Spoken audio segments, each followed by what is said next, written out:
So I'm Dr. Alpa Kanji, a dermatology registrar based in London, and I'm delighted to be talking to you today on the fascinating topic of the skin and the mind from a dermatologist's perspective.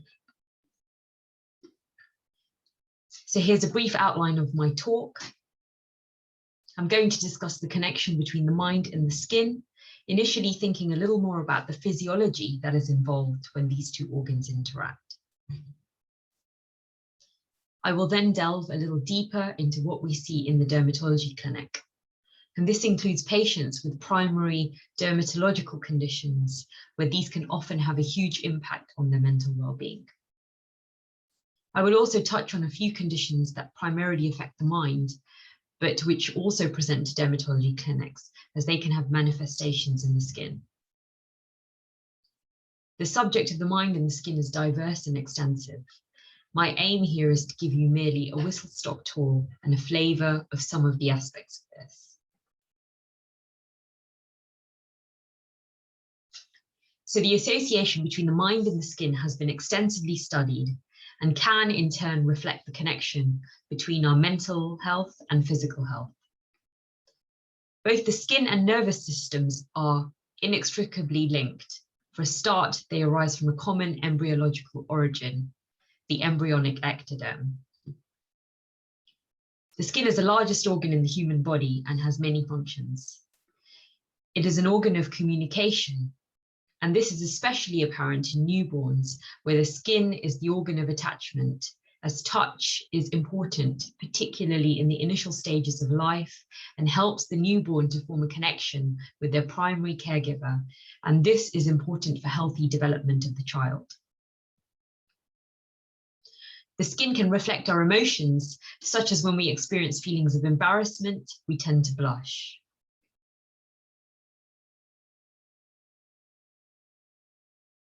So psychodermatology is a term that is used in several ways. Psychiatry can be considered to be focused on the internal, that which affects the mind, and dermatology is focused on the external or visible disease on the skin. Psychodermatology can be considered to be the interplay between the different physiological pathways by which the brain and the skin interact with each other. Or more practically, the term is often used to describe the interface between the disciplines of dermatology, psychiatry, and psychology. So this is a rather complex diagram which provides a snapshot of some of the interactions which occur between the brain and the skin. And I would like to highlight just a few key points here. So external stress here at the top of the cascade exerts its effect through the hypothalamic pituitary adrenal axis, known as the central HPA axis, shown here on the left side. The brain detects stress and secretes chemicals which trigger a downstream cascade, stimulating the production of many more chemicals, including cortisol, a steroid, which regulates a wide range of responses to enable the body to adapt and respond. There is also a similar system to this present in the skin, called the peripheral cutaneous HPA axis, shown here on the right side, and this tends to act locally in the skin. And we know that both the central HPA axis and the peripheral cutaneous HPA axis interact with each other. And in effect, there is cross-communication between the two, so that the skin and the brain can work together to respond to the stimulus, which in this example is stress, and this is modulated by the brain. And chemicals called cytokines are released, shown here on the bottom left, and these can mediate an inflammatory response. So inflammation is useful for protecting against foreign invaders such as bacteria, and in the case of infections. However, we know that in the face of long-standing or excessive stress, these pathways do not function normally. The inflammation, which is normally short-lived and helpful, becomes long-standing and problematic. We know that inflammation in the skin is a key feature of some inflammatory skin conditions, such as eczema and psoriasis. Interestingly, research suggests that these cytokines can also decrease the levels of serotonin in our brains. We know that low levels of serotonin can be seen in conditions such as depression. And this might explain partly why individuals with some chronic skin conditions may be predisposed towards low mood or depression. So we have briefly touched on the physiological connection, but more practically, what do we actually see in the dermatology clinic? So we can consider patients in the context of a few categories. So we see a variety of skin and also hair conditions, and examples are psoriasis, eczema, acne, and alopecia. And having such a condition can cause a considerable negative impact on an individual's mental health. We also know that in some cases, stressful events can actually trigger the onset of a skin or hair condition or make it worse. There are also individuals with a primary condition that affects the skin and causes a significant change in their appearance, such as a large birthmark, as you can see in this image on this slide. And this can have a considerable impact on the individual's mental well-being. Lastly, patients with a primary psychiatric condition can present to the dermatology clinic rather than to psychiatrists, as they can affect the skin. So today I'll be focusing more on a few of these groups. So there have been many studies which illustrate the significant negative psychological impacts experienced by people living with skin conditions. So this recent report, produced by the All-Party Parliamentary Group on Skin, published in the UK in 2020, reported its findings from a survey of 544 individuals in the UK, which further explored their experiences of living with a chronic skin condition. And here are a few key findings from this report. 98% of respondents stated that their skin condition affects their emotional and psychological well-being, and 5% experienced suicidal thoughts. 73% reported that their condition negatively impacted their intimate relationships. 69% felt that their condition had interfered with work or education, with longer-term impacts which had prevented them from attaining their maximum educational or career potential. Many experienced stigmatization and discrimination, including bullying, which sometimes started in childhood and continued into adult life. They reported a lack of acceptance and understanding by society at large. Worryingly, many reported that often healthcare professionals had failed to appreciate the true impact of their skin condition on their well-being.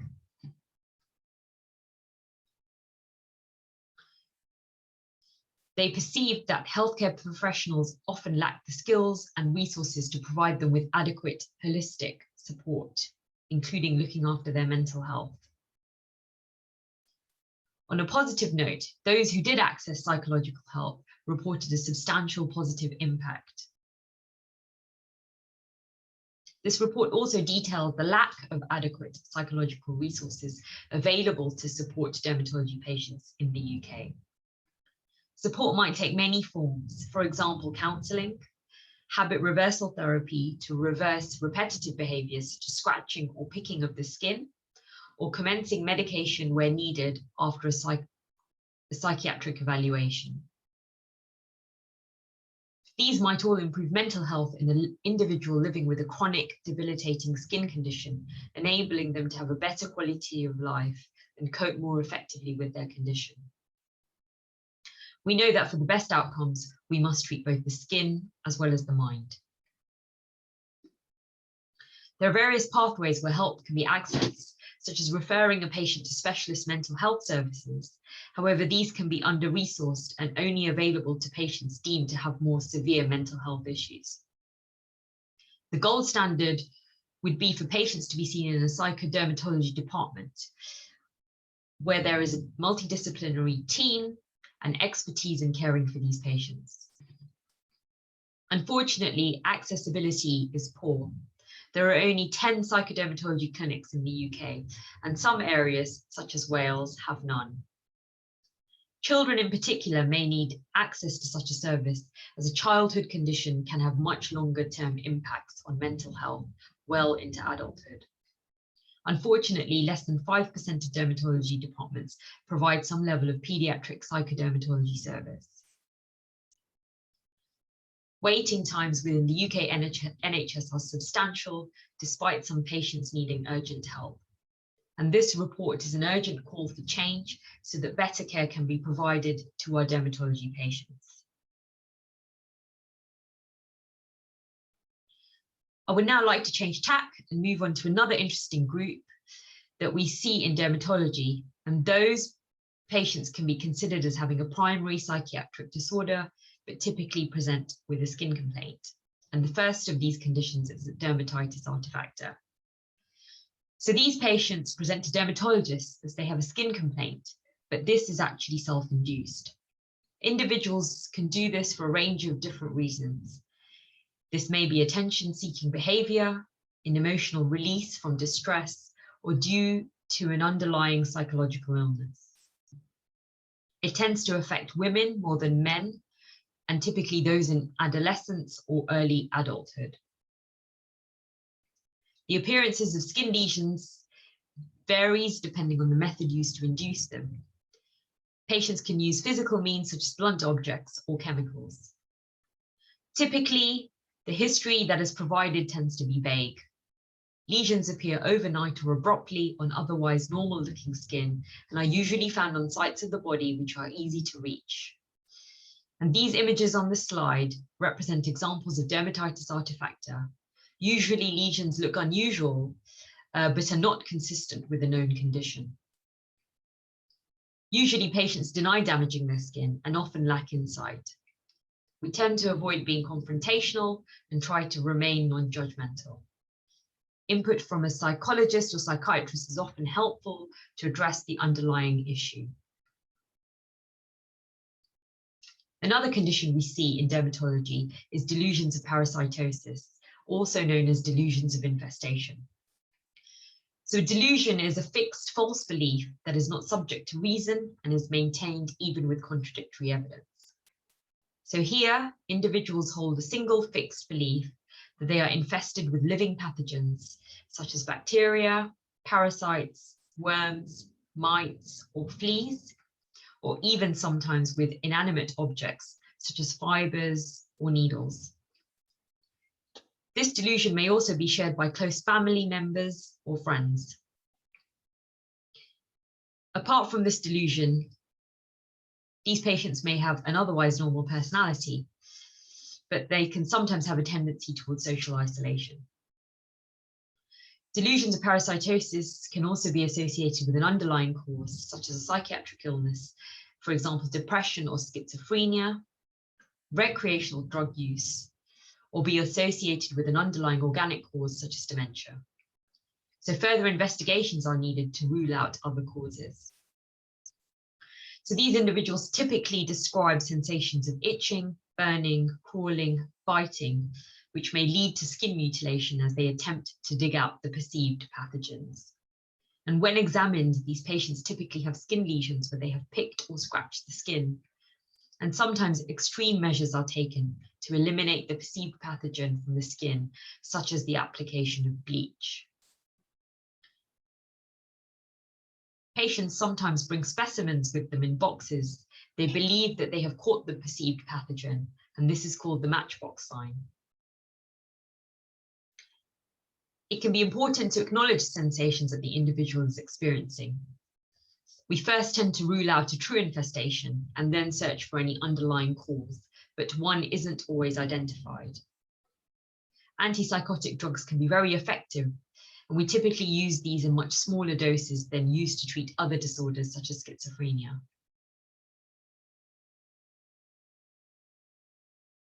So body dysmorphic disorder is characterized by an individual's fixation on a perceived flaw in their physical appearance. It is therefore sometimes known as dermatological hypochondriasis. Although the underlying cause is psychological, individuals can spend large amounts of money trying to fix what they perceive to be the problem. They can be preoccupied with any part of the body to the point where it impairs their day-to-day functioning. And common concerns are wrinkles, acne, large pores, and hair, having either too little of it or too much of it. They typically engage in frequent mirror checking and extensive grooming.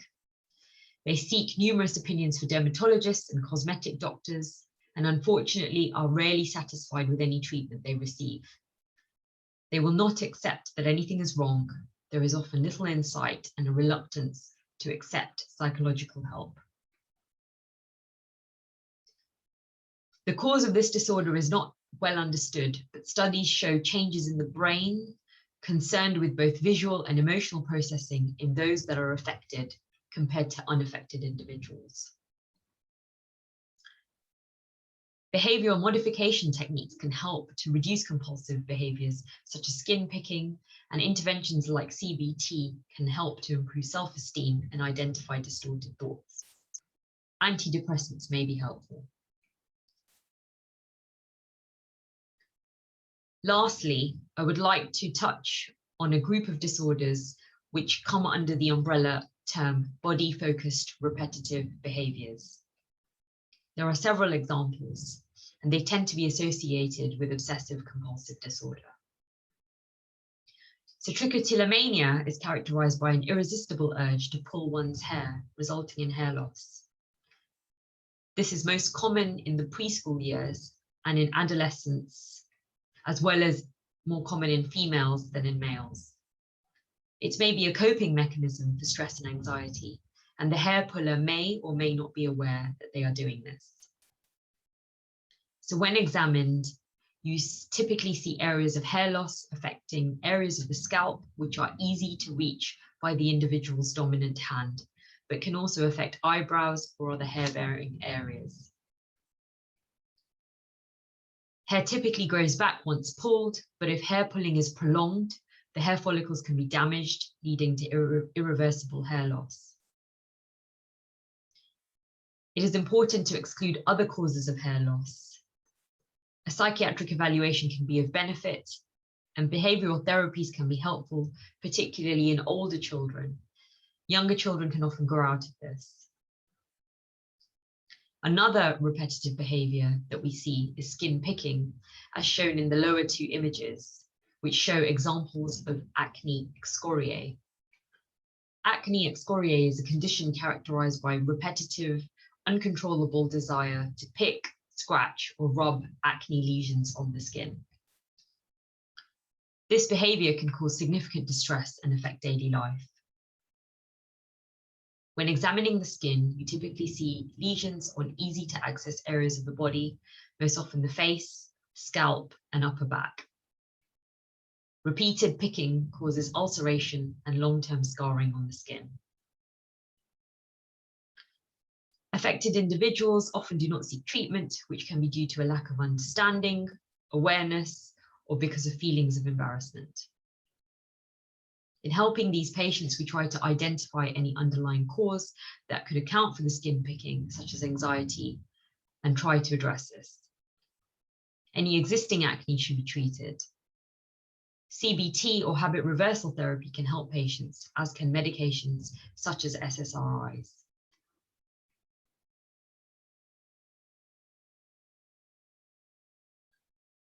So to conclude, the connection between the mind and the skin is complex and diverse, and we see a variety of conditions in the dermatology clinic which affect both. A large proportion of our patients suffer from chronic conditions and can have considerable psychological distress as a result. In the UK, we need more resources to better support them. We also see a variety of conditions where the skin complaint is a manifestation of an underlying psychological condition. Optimal outcomes tend to require us to treat both the physical and the mental health of the individual. I'm grateful to have had this opportunity to share this with you, and I thank you for your attention.